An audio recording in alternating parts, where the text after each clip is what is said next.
Welcome back. Hello to another episode of the Card Subject to Change podcast, episode number 98. We'll get to episode 98 here in a second, but we want to welcome along my tag team partner on the podcast, on the podcasting network, of course, the Card Subject to Change podcast, part of the For Frequency Sake network. And I'm joined here by my tag team partner, the Wizard CZ. Wiz, how are you doing? I'm doing pretty good. And yes, if you're watching live, I did wear the t-shirt of the concert that I'm going to today. Card Subject to Change. I'm that big of a nerd. You're that guy. I'm that guy.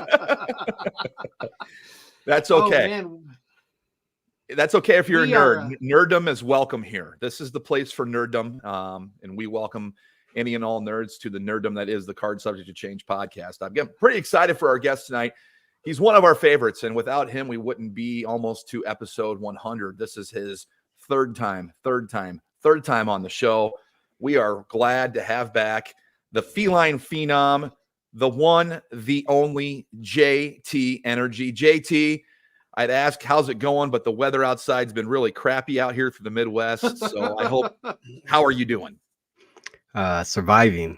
As a lot of us are. Yes. Being very strategic and smart what you can and can't get away with when Iowa winter comes in like I don't know, like a bat out of hell, and kind of just slaps you in the face every year when you think you're ready for it, and then it says, maybe not. And it sure reared its ugly head this week, didn't it? Yeah. I don't know the last time that we got some snow like this. It's been a while, so I had to put some work in with the shoveling, and even when you shovel, sometimes it's just not enough because you wake up the next day and lo and behold, there's more. Awesome. So you get to do it all over again. It's there, and it's going to be there for quite some time, as we're not going to be in the 30s for well over a week. So if snow's your thing, hey, I'm happy for you, but I've seen enough of it these past few days. I know it's January. I know it's winter. I know we're in the Midwest, Illinois and Iowa, but I've seen enough snow this past week to say I'm done with it. And I've shoveled enough too. I have a feeling if I was a betting man going into a very special event this upcoming weekend, someone by the name of Dion Roosman might have the winter on his side. That's absolutely correct. You're absolutely correct. Said. We'll get to that weekend up there. We'll get to that event coming up this weekend here in a little bit. But first things first, let's kick the shoes off, have a little convo here. A lot has changed since the last time you've been on the show. I believe you weren't a married man quite yet the last time you were on the show. Talk about how that's changed your life a little bit since the last time you're on the show. Now you're a happily married man. I am. Yes, absolutely. Was the last time I was on the show? Was that when we were talking superstars? Yes. Okay. So it's been a minute. Yeah. It was right before you guys. It was right before you guys were getting married. You were right up on the doorstep of it. Yeah. So my life has, I wouldn't necessarily say like drastically changed because we were together for quite a long time before our marriage, but the events that we went through when it came to the actual day and the reception, I'm not one to just throw it all out in everybody's faces all at once. I have slowly trickled out every little ounce of this wedding extravaganza that I can. I'm hoping that by the time the anniversary comes around, I'm finally getting through the last of my pictures of sharing them online, because I like to relive it piece by piece, little by little, just like I do with a lot of things in my life. I like to revisit them regularly to keep the memories fresh. So it's nice to have this change in my life, have this stability, have this extra kind of guiding light that has come into my life.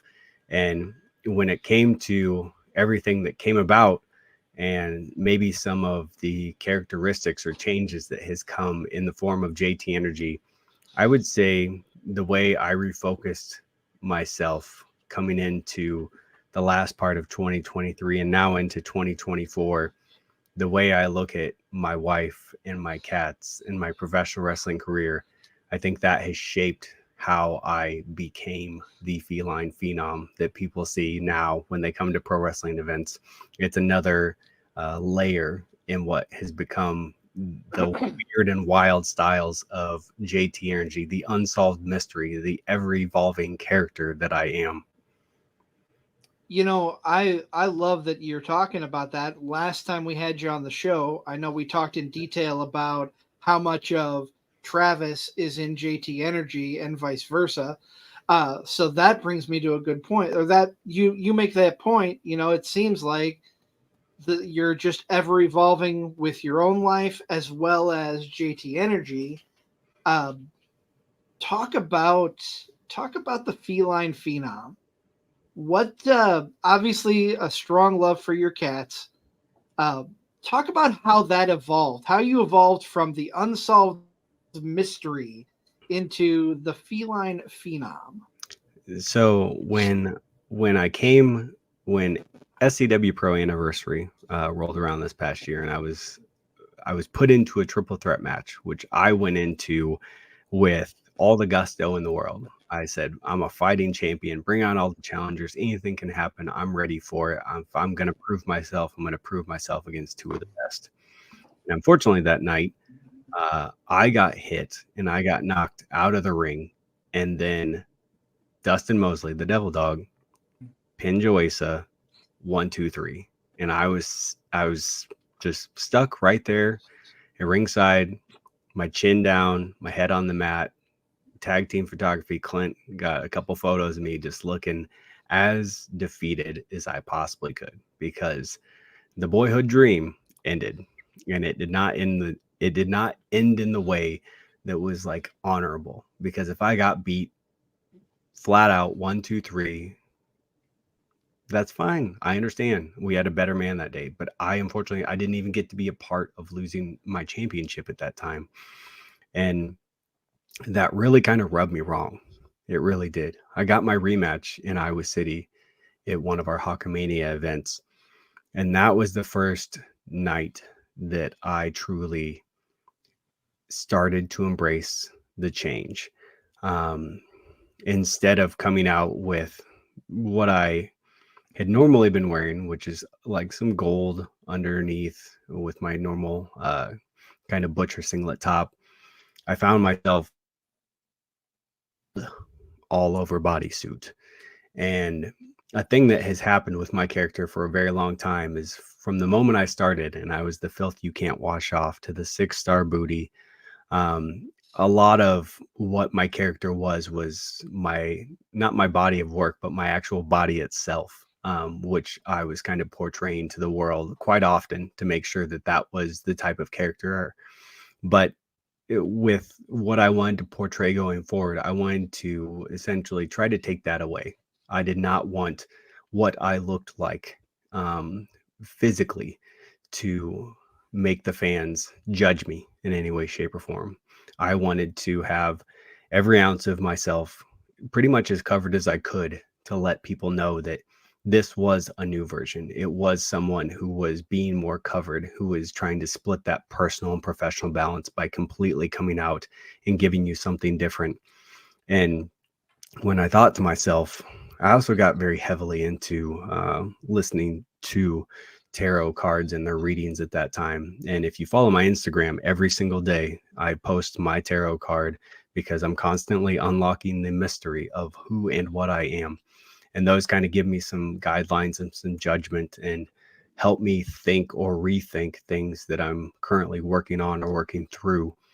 And when I came to, if I need to bring out this vicious side of JT Energy again, I needed to find a different source of where I was going to pull from. And one of the things that I'm always fascinated by is kind of that Egyptian, Persian lore of the worship of cats and what cats meant so long ago. And personally, I've been a cat guy for a very, very long time. So the fact that I have a household that has 3 cats is no problem to me. I love it. I love cats. I love their mannerisms, how they go around. I could be a dog person. I just don't think I have time for a dog. And if you don't have time for that dog, that's very disrespectful as a pet owner. Whereas cats are pretty self-sufficient, just like myself. So you've seen a lot of symbolism through what I'm drawing. My almost inner power from at this point is my cats. It is my household. It is my wife. It is my home. That is where, when you see JT Energy, the feline phenom, come out, and you see this complete transformation of who I am and what I'm presenting, it's a different man behind those eyes at that point, because it's all about making sure that I get the recognition and I get the wins and I stand for what is the feline phenom and what my 2024 and beyond is going to be. This new transformation, we're talking with JT Energy here on the Card Subject to Change podcast.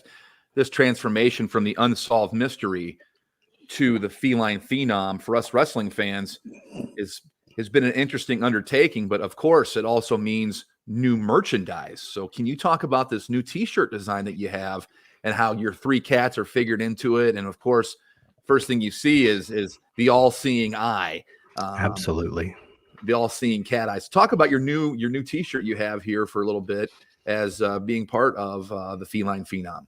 Yeah. So when I started to have my vision of what I wanted to transform the unsolved mystery into, I teamed up with the guy who's made my last two designs. He's I think his name is @BrokenOptics on Instagram, Twitter, all the fun stuff. I kind of explained it to him on what I needed to do moving forward. And when I wanted to kind of embrace that, the way that I think that cats use their vision, because cats are wild, man. They can be nothing and then they can be everything within a heartbeat.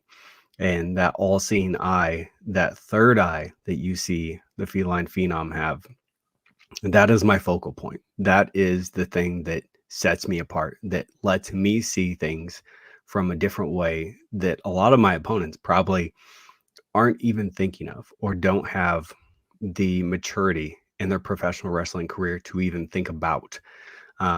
So when I wanted to bring this design together, a lot of it I kind of ran across. If you see the design itself, if you were to flip that triangle upside down and you went the other way with it, it's almost like the Deathly Hallows symbol in Harry Potter, whereas that wand would fall through the middle and then you would have your triangle.